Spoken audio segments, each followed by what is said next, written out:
Hello, today I want to show another attempt at reconstructing the helmet from the illustration.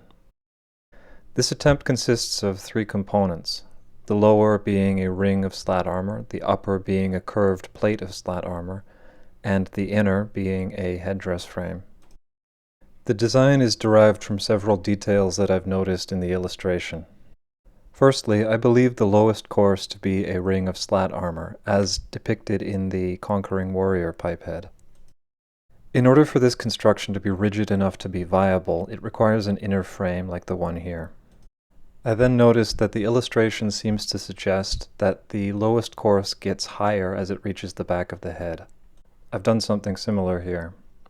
For the sake of the experiment, I decided to continue this raised section up to the top of the helmet.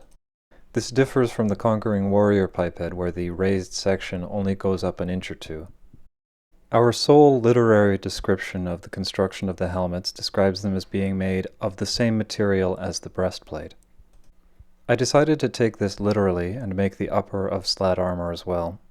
The simplest, most obvious way to do this was with a single plate with curved edges to fit the hole.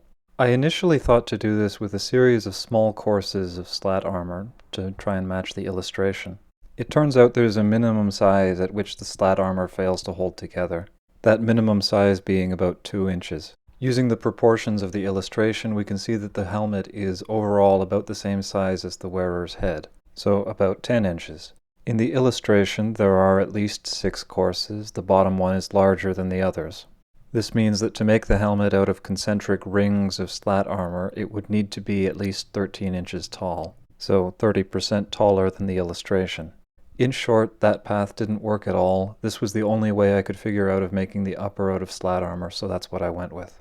Another thing I noticed in the illustration was a chin strap. It wasn't clear to me whether this was meant to be armored or whether it was just shading, so I went with a simple one of leather. This interpretation fixes 2 problems with my previous interpretation. The first was durability. The previous attempt could be pierced if an arrow struck it at a right angle. The second was over-complexity. It was extremely difficult to shape the pieces just so that they fit together nicely and didn't have any major gaps, while also forming something approaching the right shape. These 2 issues fit together. I don't think the previous example would be protective enough to be worth the hassle of constructing it if there are better options. This helmet is one such better option. It is significantly more protective while also being simpler to construct. However, I do not think this attempt is correct either. It doesn't match the illustration very well. If we look at the body armor in the illustration, we can see that all of the slats are delineated by vertical lines. If we look at the helmet, we can see that the lines are clearly not vertical, suggesting a different method of construction. My present line of thought is that the helmet was something like this one which I've previously shown, but with something different in the center. Maybe a cone of leather over a light wooden frame covered over with wooden scales. If the skull is protected by the lower band of woven slat armor, this could allow the upper to be made of much inferior materials. As the space above the lower band is just going to be filled with air, it doesn't exactly need to resist arrows. Just downward blows, which are much less likely to damage the armor in any case. Thank you for watching. I hope you found this interesting.